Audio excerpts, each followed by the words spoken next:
할렐루야. 자, 우리는 옆 사람 뒤에 이렇게 보면서 다시 한번 인사하겠습니다. 우리는 반드시 크게 됩니다. 시작. 우리 자신을 위해서도 그렇게 자축하겠습니다. 나는 반드시 크게 됩니다. 그렇습니다. 계속적으로 우리 하나님께서는 우리에게 말씀하고 계십니다. 그분이 크시니까요. 그분이 온전하시니까요. 우리는 반드시 크게 됩니다. 이 인사가 가장 아름다운 줄 믿습니다. 세상은 온통 성탄절에 대해서 많은 생각들을 합니다. 그리고 지금 이 시대에 또 세계의 이 성탄절은 너무나 그 의미가 변질되어 가고 있다는 것을 우리가 볼 수 있습니다. 어느 세상 안에서 이 12월만큼 성탄절이다, 기쁘다, 구주 오셨네 모르는 분은 한 분도 없습니다.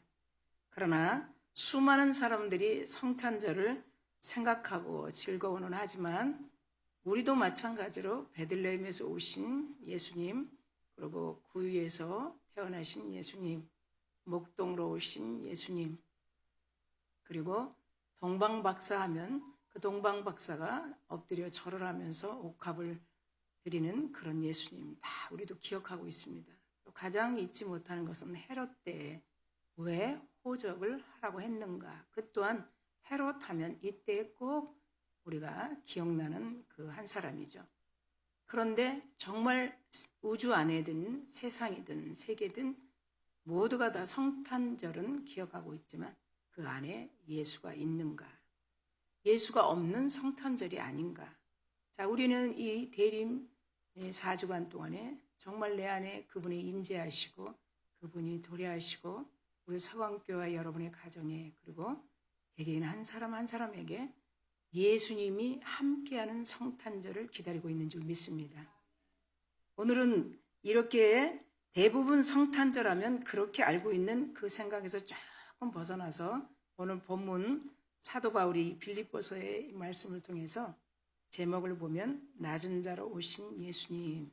그래서 지금 우리가 생각했던 그런 이 성탄의 말씀들을 조금 옆으로 내려놓고 사도 바울이 빌립보서에서 왜 낮은 자로 오신 예수님으로 그렇게 표현하고 있는가. 그래서 그 낮은 자로 오신 예수님을 우리가 함께 나눠보려고 합니다. 여전히 세 번째 이 사랑의 촛불의 점화가 밝혀졌습니다. 그러니까 사랑으로 오신 예수님, 더더욱이 우리 안에 사랑이 충만하게 이루어질 줄 믿습니다.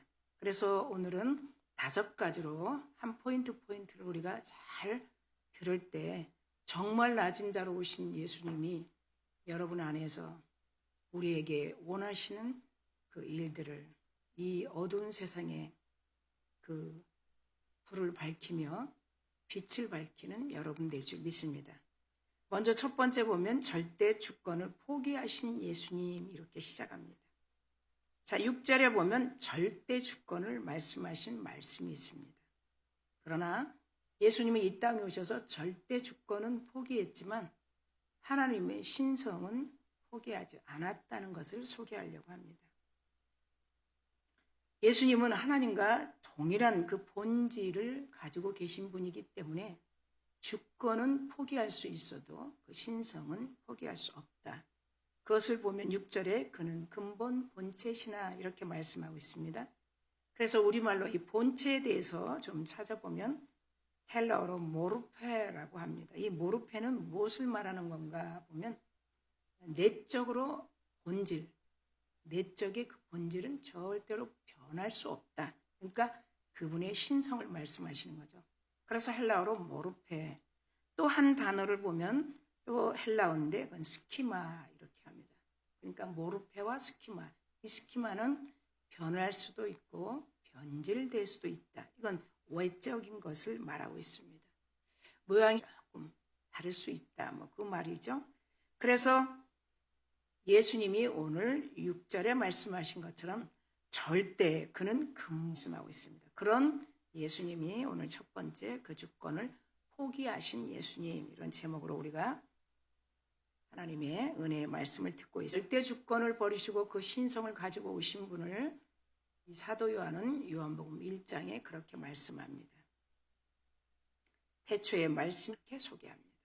그리고 사도 바울도 디모데전서 3장 16절에 보면 그는 육신으로 나타난 하나님 그렇게 증거합니다. 이들에게 또한 저와 여러분에게 오늘 하시는 말씀을 읽게 보면 하나님이 주권은 포기하였어도 신성을 버려 지금 증거하고 가르쳐주고 선포하고 있는 것을 우리는 오늘 예배를 통해서 듣게 되는 것입니다. 이거야말이 되지 않을까요? 그래서 두 번째 말씀을 보면 하나님과 동등됨을 취하지 않으신 예수님 이렇게 말씀합니다. 동등됨을 취하지 아니하신 하나님. 이 말씀이 무슨 말씀의 의미입니까? 보면 이사야서 14장에 보면 거기서 계명성에 대해서 말씀하고 있습니다. 이 본질이 내적으로 모르페 변하지 않는 그 신성이신 예수님이 을 취하지 않는다고 두 번째 제목에 말씀하고 있습니다. 그런데 이사야가 14장에 예언하는 이 말씀을 보면 너 12절에서 14절까지 말씀이 있는데 어찌하여 하늘에서 떨어졌는고 이것을 갑자기 말씀합니다. 그것은 뭐냐면 뭔가 동등됨을 취하려고 그렇게 안간 힘을 하고 있는 그 말씀이 이사야서 14장 12절. 그래서 우리가 보면 여기에 보면 너 아침의 아들 계명성이여 이렇게 말합니다. 그리고 이렇게 말씀하고 있어요. 그런데 거기서 뭐라고 말씀하냐면 13절에 네 마음에 이르기를 네가 하늘에 올라가게 되겠다는 거예요. 5번을 올라가겠다고 합니다. 똑같이 된다고. 하늘에 올라. 그 다음에 하나님 무별 위에. 그리고 내 자리를 높이리라. 그러니까 계속 지금 세 번째. 한 번은 내 하나님의 이르기를 내가 하늘에 올 위에. 계속 위에 얘기하죠. 그리고 내 자리를 높이리라. 그 다음에 내가 북극 지폐 산 위에 앉으리라. 그리고 5번째. 가장 높은 구름에 올라가 지극히 높은 이와 같아지리라. 지극히 높은 하나님과 계속 내가 동등함을 취하겠다고 사탄은 말하고 있는 것을 이사야 예언자가 말씀하고 있습니다. 그 절대 주권과 신성을 가지신 예수님이 나는 하나님과 동등됨을 취하지 아니하겠다고 말씀하고 있습니다. 적으로 내가 동등하게 할 것이다. 이 말씀을 말씀하고 있는 것을 볼 수 있습니다. 그러니 우리는 이미 처음부터 님은 하나님과 동등하신 분이죠. 그리고 그 동등됨을 취하지 아니하시고 그 본질이 동등한데도 다 내려놓으시고 왜 했는가 오늘 말씀하시는데 자기를 온전히 비웠다고 7절에 말씀하고 있습니다. 그러니까 자기를 비웠다고 하는 것은 쉬었다 이런 말씀이죠. 그렇다면 자기를 비워 종의 형체를 가졌다는 이 말씀의 실제적인 의미를 보면 이 대답은 저라는 것이에요.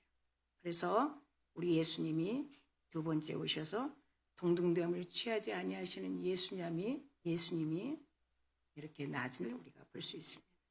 세 번째 보니까 무엇을 포기했는가? 부요함을 포기하신 예수님 이렇게 말씀합니다. 그가 부요함을 포기하셨다고 증거합니다. 그것이 우리 주 예수 그리스도의 은혜를 너희가 알거니와 부요케 하시고 가난하게 되심은 그 말씀이 고린도후서 8장 9절에 있습니다. 주님께서 우리를 부요케 하시기 위하여 스스로 자기의 풍 쏟아 버리셨다는 것이죠. 그래서 모든 특권을 어디에 쓰셨는가? 우리를 구하고 또 하나에 온전히 사용했다는 것입니다. 그렇습니다. 다시 앞에서 우리가 얘기한 것처럼 그분의 주권을 포기했습니다. 그리고 7절에 가지고 온전히 종의 형체로 낮은 자에 있었다. 그 이사야 예언자가 말씀하신 것처럼 그렇게 상됨을 취하지 않았다. 이것을 우리는 말씀으로 오늘 듣고 있는 것입니다. 다시 보면 앞에서 본 것처럼 모르페, 그 다음에 본질적인 확실한 변하지 않는 예수 그리스도. 그는 뼛속까지 종으로 오신 것을, 그리고 종으로 오셔서 이를 위해서 사역을 하셨다는 것을 우리에게 보여주고 있는 것을 볼 수 있습니다. 그것을 누가는 22장 27절에 앉아서 먹는 자가 큰가, 섬기는 자가 큰가. 다시 말하면 앉아서 먹는 자가 크냐, 섬기는 자가, 그러나 나는 섬기는 자로 너희 중에 있노라. 이렇게 말씀합니다. 그러므로 우리 하나님은 예수님을 이 땅에 세상의 죄인을 구원하시기 위하여 온전한 종의 형체로 보내셨다는 것입니다. 자, 이어서 보면 네 번째, 우리가 겸손으로 오신 예수님. 겸손은 여러분은 어떻게 알고 있습니까? 예수님은 사람에게 다가오셨으며 오셨다는 그 성육신, 인자로 오신 예수님. 여러분들은 예수님의 겸손을 얼마만큼 알고 있는가? 그 겸손이라고 생각하고 있는가?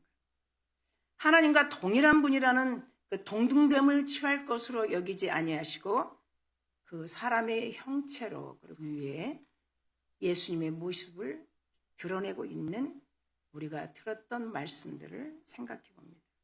얼마나 자기를 낮추시 땅에 오셔서 마지막까지 그 섬기는 자로, 그리고 제자들의 발을 다 씻겨주시는 예수님. 그것이 주고 겸손함을 보여주는 예수님의 모습이 아닐까요? 왜 교회는 예수를 본받으라고 할까요? 그리고 본받으라고 할까요? 자, 그것을 우리가 잠시 좀 생각해 봅니다. 왜 교회는 보이지 않는 예수님을 본받으라고 하는가? 그리고 이미 이 땅에 오셔서 하나님께서 보내신 그 뜻을 충실하게 먼저 선설수범하신 예수님. 이 대림 4주간 동안에 이미 알고 있는 이 대림절의 예배가 올해는 더욱더 그분과, 그리고 가정에도 교회도 한 공동체가 되어 이 땅에 오신 그분만이 우리에게 평화요, 그분 앞으로 올 세대를 이끌어가지 않을까요? 그래서 오늘도 5가지 포인트로 말씀을 하는 중에 네 번째, 겸손함으로 오신. 그래서 8절에 보니까 정확하게 그 말씀을 하는 거예요. 사람의 모양으로 나타나셨지만 자기를 낮추시고 죽기까지 복종심이라. 이거는 우리가 다 듣고 알고 있어요. 그러나 예수님의 사명, 또 예수님이 이 땅에 와서 해야 되는 것은 죽는 것이라. 가장 큰 순종은 무엇인가? 죽는다는 것, 죽어야 된다는 것. 하나님 앞에 가장 절대 순종은 무엇인가? 죽어야 된다. 온전한 복종과 순종을 하신 예수님, 그것이 하나님의 뜻이었습니다. 참으로 주님은 죽어서까지도 인간을 신적인, 우리가 앞에서 단어를 헬라어로 봤습니다. 모르페.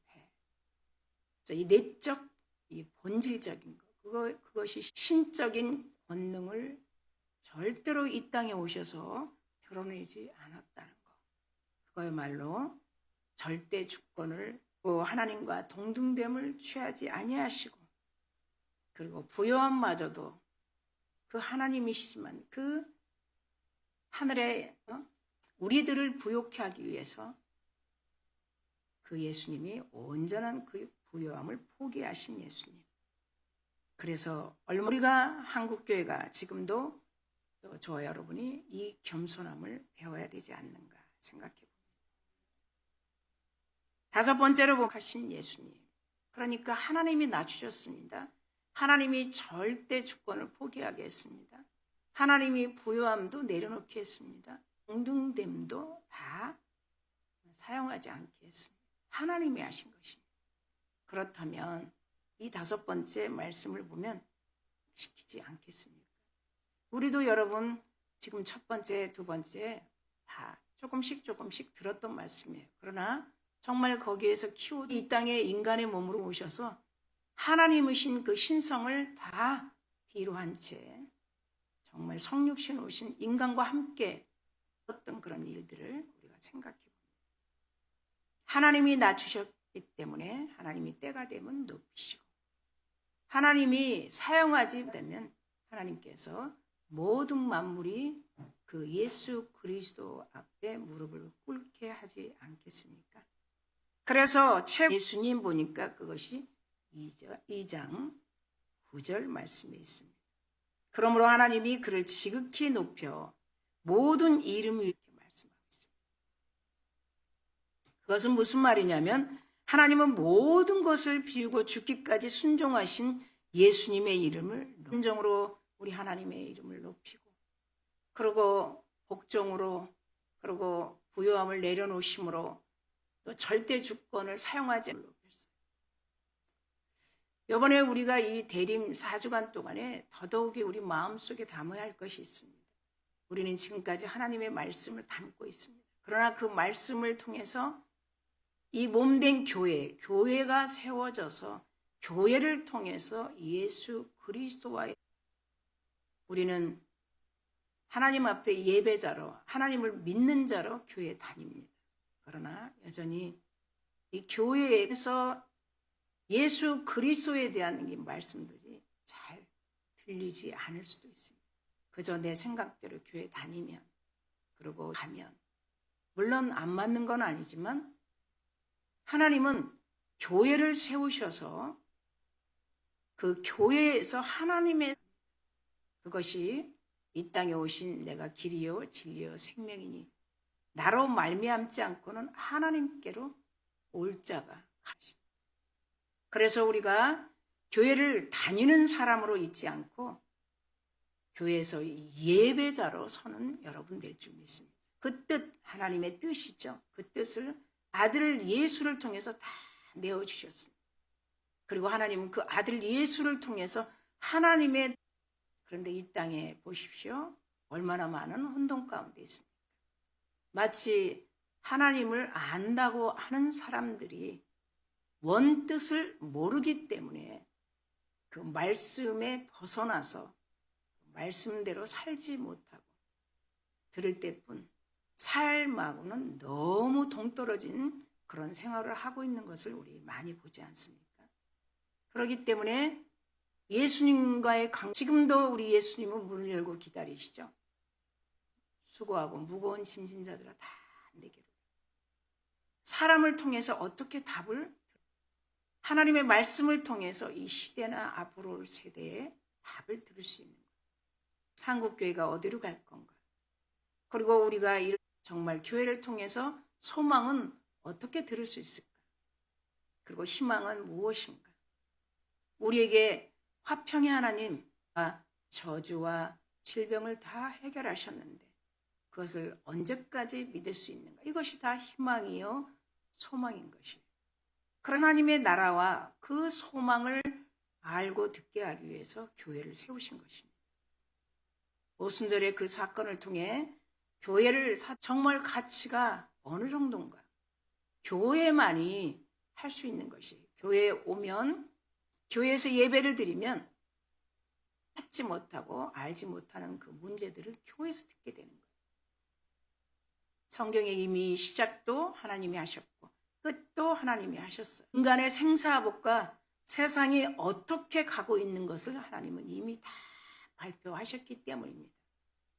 그래서 이 예수 모습 모든 것을 통해서 하나님은 이제 9절에서 지극히 높여 모든 이름 위에 그 뛰어나게 그러면 하나님께서 예수님을 모든 이름 위에 뛰어나게 하신 그 이름을 높이신 이유가 무엇입니까? 이렇게 또 생각해 봅니다. 그걸 빌립보서 그 본장 10절 말씀이죠. 하늘에 있는 자들 그리고 땅에 있는 자들 그리고 땅 아래에 있는 자들로 그리스도의 이름 앞에 무릎을 꿇게 하신다는 거예요. 근데 우리가 볼 때는 지금 그렇지 않은 것 같잖아요. 그러나 반드시 하나님 말씀하십니다. 우리가 새벽에 계속 듣죠. 하나님의 나라에서 파송을 보낸 것이 미시오데이. 파송 보낸 거예요. 이 뜻을 이루기 위해서. 적으로 죽기까지 순종하고 십자가의 죽으심과 그 부활과 모든 승천과 그렇죠. 그리고 다시 오마. 하나님께서 이 10절 말씀처럼 모든 무릎을 예수의 이름 앞에 꿇게 하신다. 그건 다시 말하면 피전이 무릎을 꿇게 한다는 거예요. 피전. 자, 그러고 보면 또다시 11절에 보면 이런 말씀이 있습니다. 이것은 우리 사도 바울의 말씀입니다. 모든 입으로, 모든 한 사람 한 사람, 우리도 마찬가지. 모든 입으로 예수 그리스도를 주라신 다섯 번째 최고의 영예를 회복하신 예수님. 하나님께서 높이셨다는 거죠. 우리도 때가 되면, 그리고 하나님이 때가 되면 높이게도 하십니다. 때로는 정말 어디까지 이렇게 헌신해야 되는가, 어디까지인가 이런 생각들 많이 합니다. 그러나 첫 번째 예수님이 때가 되면 이렇게 그 영예를 높이게 하신 것처럼 하나님께서 우리 교회도 때가 되면, 여러분들도 때가 되면 높이게 할 것이고, 예, 반드시 하나님께서 다 듣고 보고 계신다는 것입니다. 그래서 물 끓게 하신다는 거예요. 저는 그때를 지금 이 4주간 동안에 계속 기다리고 있습니다. 하나님의 말씀은 반드시 이루어지기 때문입니다. 다시 보면 바울은 이것을 개인적인 말씀으로 우리에게 적용을 할 수 있도록 주십니다. 이것은 우리 모두가 동일하게 그리고 하나님 아버지께 영광을 돌리게 하셨느니라, 이렇게 말씀합니다. 사랑하는 성도 여러분, 이 세상에 살아있는 예수님 앞에 무릎을 꿇게 됩니다. 지금 여러분이 느끼지 못할 수도 있지만 모든 것이 무릎을 꿇게 됩니다. 그리고 예수님을 주로 우리가 두 번째 하나님과 동등됨을 취할 것으로 여기지 않는다는 이 제목 아래 보면 이사야가 14장에 말씀하셨죠. 사람들은 끝까지 그 위에 있게 합니다. 거기서 5번을 이 이사야가 말한 3절에 13절에 내가 반드시 그 북극의 산 위에 올라갈 것이다. 이거는 하나님과 대등하겠다는 거예요. 그 말씀을 보면 5번을 강하게 말합니다. 내가 산 위에 오를 것이고 그 별 위에 오를 것이고. 그래도 오래 참으신 우리 하나님, 그 아들 예수를 내어주시며 끝까지 우리 하나님, 정말 그 하나님의 사랑을 여러분들이 느끼시고 그래도 이 세상을 멸하지 아니하시는 하나님이시는 거 아니에요. 약속을 했기 때문에 안 하시는 거예요. 하나님이 여러분 구약에 보세요. 절대 약속했어요. 노아에게 먼저 어떻게 했죠? 하나님이 약속했기 때문에 그 약속을 번개치 않아요. 하나님이 그 약속을 바꾸지 않아요. 그러면 하나님이 아니세요. 그러니까 열고 계시고 지금도 그 아들 예수 사랑을 들을 수 있고, 그리고 또 그 예수 사랑을 할 수, 우리가 금요 예배도 들었던 것처럼 둔탁한 소리를 할지라도 양쪽에 구멍을 내어 소리가 아주 둔탁한 은나팔이 아닌 아주 저질적인 그 재료를 사용했어도 하나님은 지금 이 시대에 계시록에 있는 말씀처럼 나팔을 부는 자들을 지금 찾고 계십니다. 그 소리를 들을 자가 있기 때문입니다. 그 둔탁한 소리를 길게 소리를 낼 때 난공불락 같은 성이 허물어질 때 사용했지만 지금도 그렇게 사용할 그런 자를 아마도 우리 서강교회 성도님들 그리고 여러분 가정에 여러분들이 그 양각 나팔을 불 줄 믿습니다. 어떤 나팔 소리일까요? 조금 듣기 싫어, 너무 소리가 아름답지 않네 할지 몰라도 그 안에는 복음이 있다는 거예요. 그렇게 낮은 자로 오셔서 지금 이미 팔을 벌리시고 그래도 내 백성을 찾으시려고 하시는 그 하나님의 사랑의 마음이 오늘 세 번째 사랑에 느껴지면서 여러분 안에도 풍성하게 느껴질 줄 믿습니다. 그래서 마귀 구원받은 사람들 천사 모두가 예수님의 무릎의 것을 우리는 기대하는 것이 재림입니다. 그날이 오기 전에 우리는 예수님을 인격적으로 만나야 합니다. 인격적이라는 말은 하는 거죠. 언약은 이루어진다는 거죠.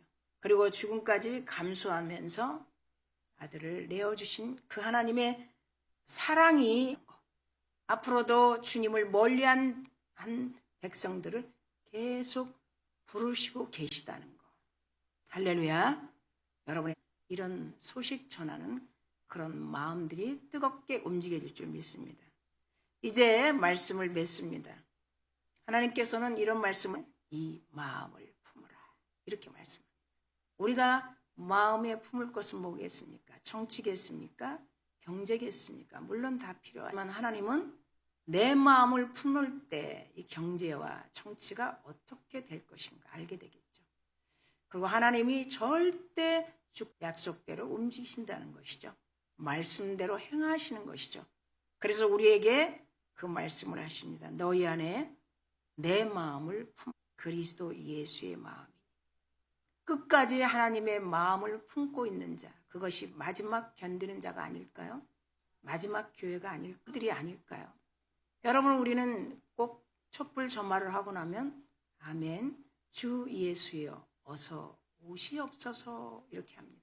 우리는 그때를 기다리고 있는 것이에요. 모든 것이 다 주님 은혜 안에 다 해결되는 그날까지 우리는 마지막교회 마지막 하나님이 충성하고 또 헌신하며 주님 앞에 칭찬받을 우리들, 그것을 내 마음을 품어보렴.